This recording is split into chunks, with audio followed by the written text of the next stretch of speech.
Hello my colouring friends, it's me Liv, Colouring with Liv, and in this video I'll be colouring this mushroom page in Timea Herczeg's colouring book. I hope I have pronounced her name correctly this time.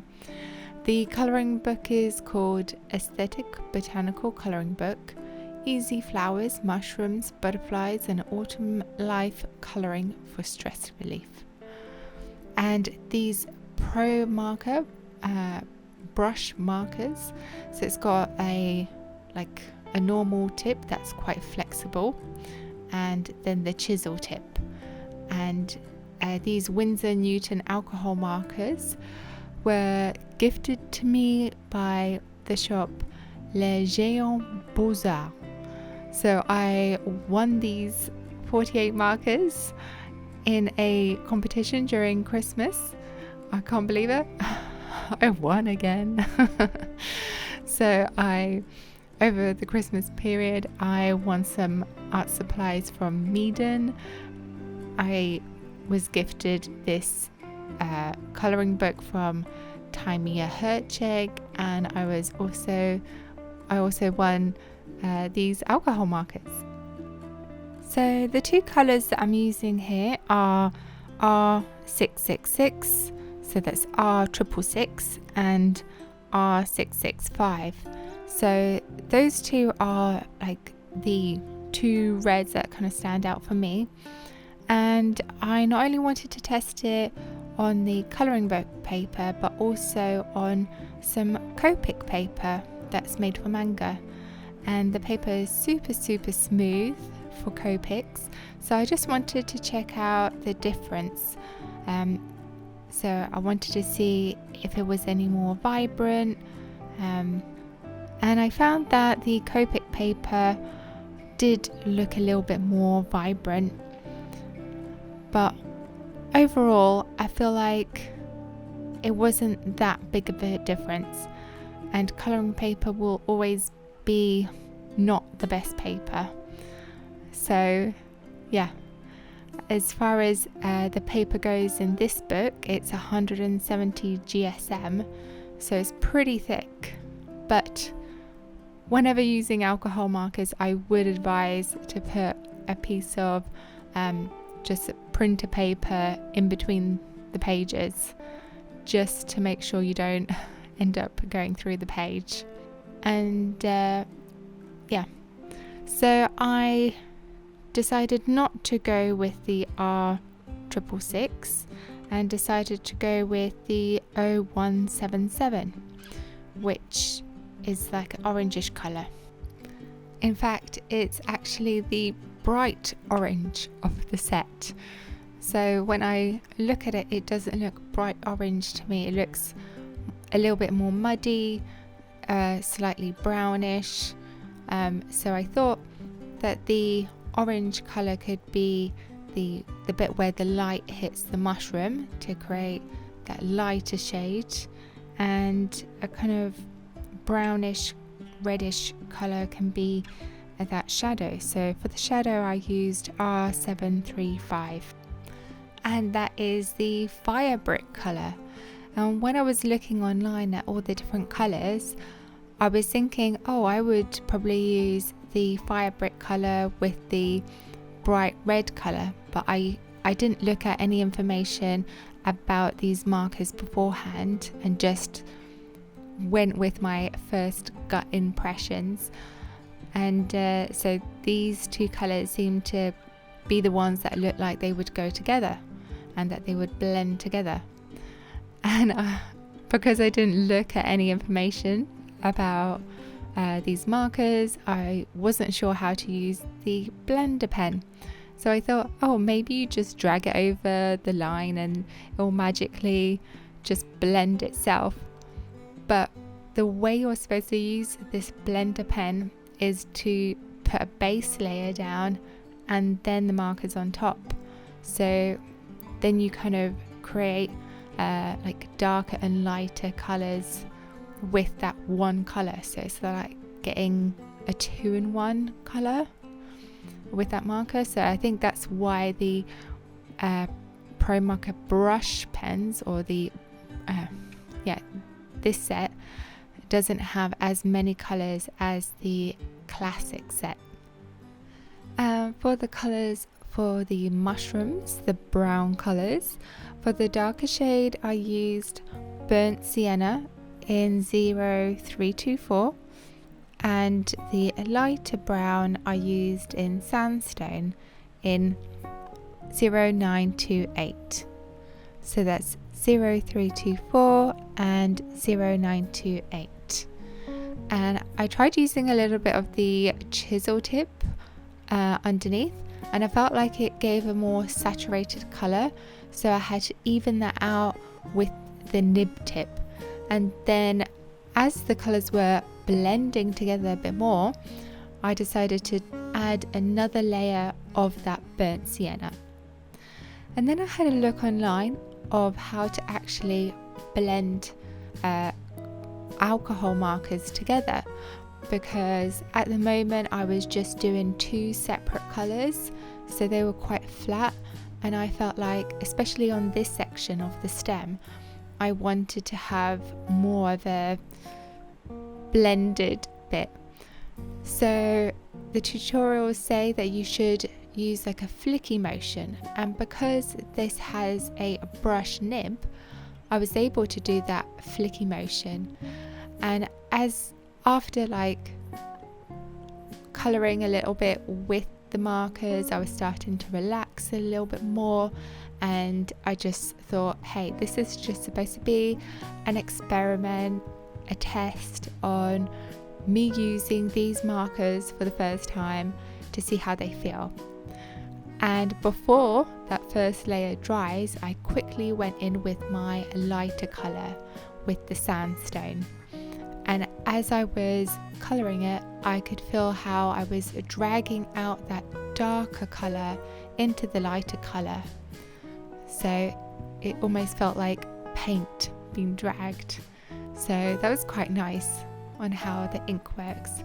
So they are high quality markers, and that's what I was quite excited about when I heard that I won was that on classes like Kit and Clowder, they actually have the Promarker also available as part of the types of markers that they use.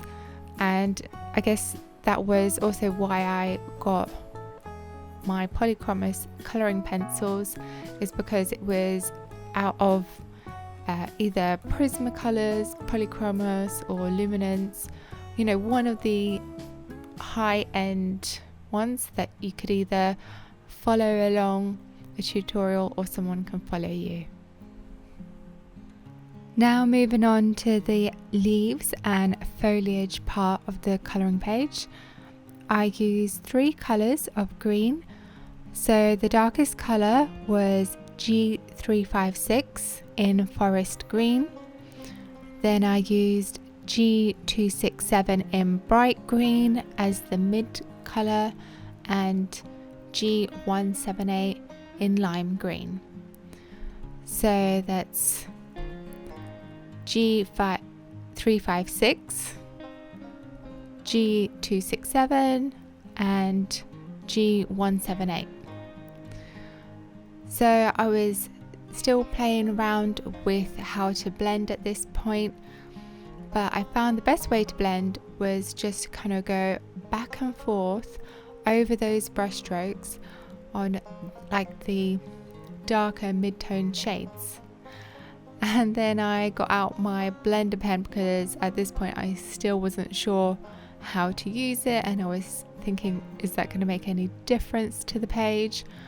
But it didn't. The best way to do it is just to go over those strokes and kind of go back and forth, blending everything together. And the more I went over it, I felt like the more it started to blend together, and then the end result was pretty nice in the end. The colour was very bright, and I was quite impressed with how my leaves turned out. So if you're interested in getting this colouring book, I'll leave a link in the description box below. It is an affiliate link because I am Timea Herczeg's first affiliate partner. Yay! And she is my first affiliate partner, well, other than Amazon. And the colouring book is called Aesthetic Botanical Colouring Book, Easy Flowers, Mushrooms, Butterflies and Autumn Life, Colouring for Stress Relief. So it is the A4 size mushroom book. And if you wish to support my channel further, I'll also leave a link to Ko-Fi. So Ko-Fi is a little bit like buy me a coffee, apart from I don't drink coffee, I only drink tea. Hot. And yeah, so if you would like to leave me a tip, I'd really appreciate it.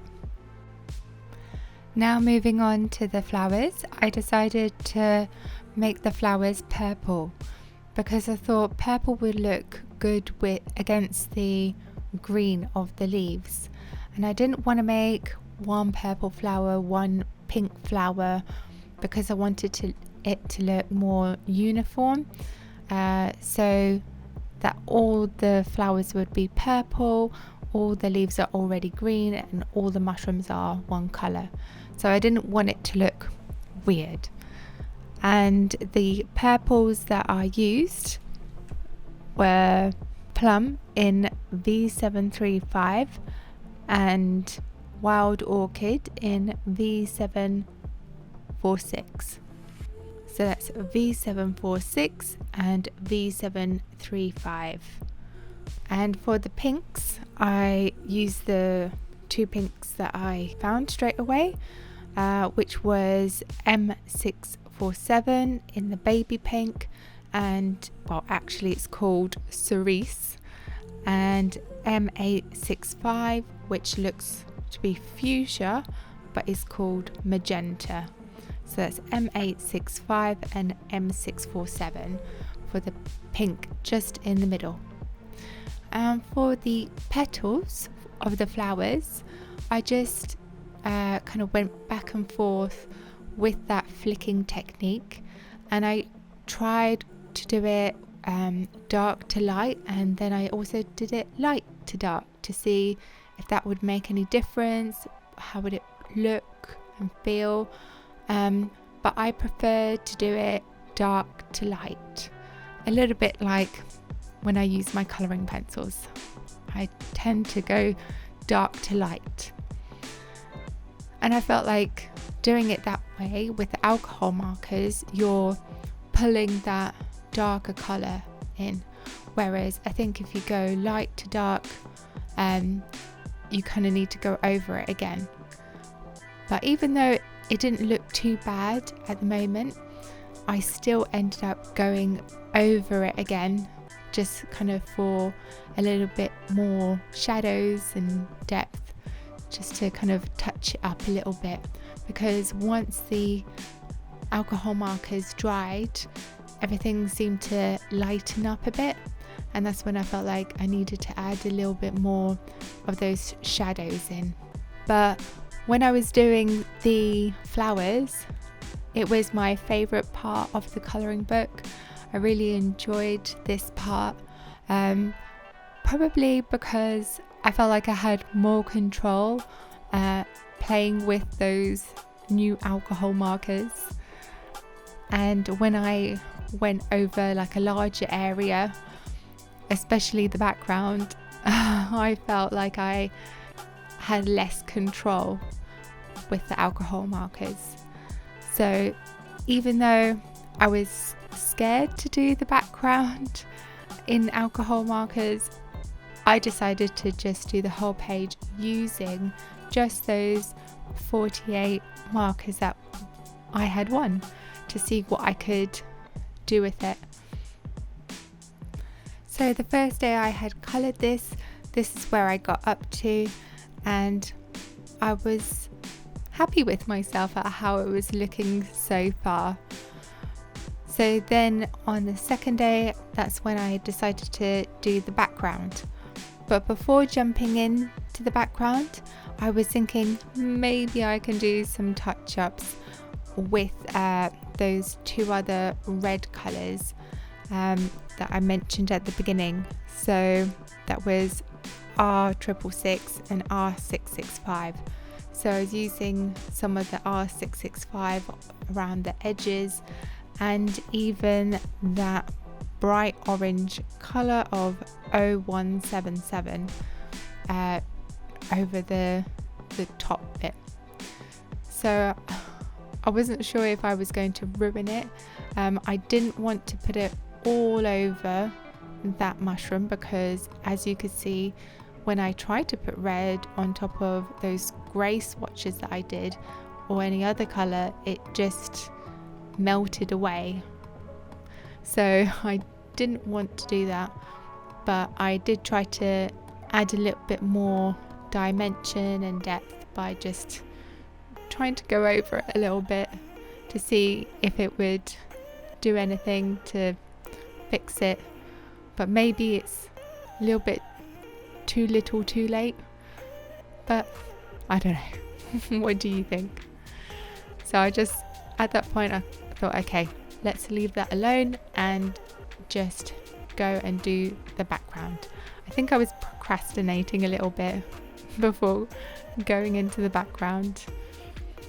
So moving on to the background, I decided to make a sky blue, like a blue sunny sky, and some yellow like popping through like sunshine on top of that, on top of the mushrooms. So yeah, so I swatched out the blues that I saw, and I found that C429 in Cool Aqua would be my lightest blue.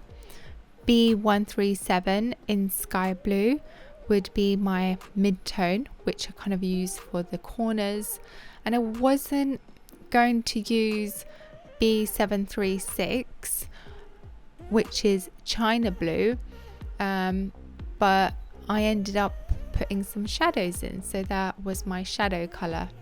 And for the yellow, I used Y657, so that was in yellow.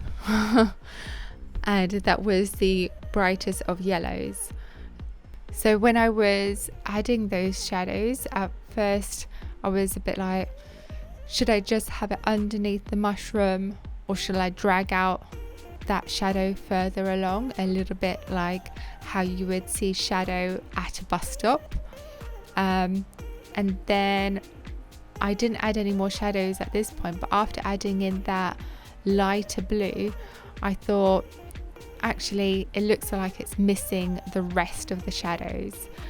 So that's when I added in the leaves first. So I was going through all the leaf shadows, and it was still missing a little bit of shadow area, so I added in the rest of the shadows of the flowers. And I also fixed up that right hand corner, but before I put the shadow color on top of that right hand corner, bottom corner, I layered two sets of the lighter blue, and I felt like that gave a more smoother finish. Whereas at this point, when I was laying down the colour, I was trying to go quick about it, and it felt a bit messy, especially around that top right edge where I left that edge bit to dry, and then I went in afterwards, whereas I should have done it kind of all at the same time before that alcohol ink dried. Anyway, thanks for watching, guys. I'll see you soon. Bye. If you like this video, make sure to give it a like, thumbs up and subscribe. See you soon. Bye.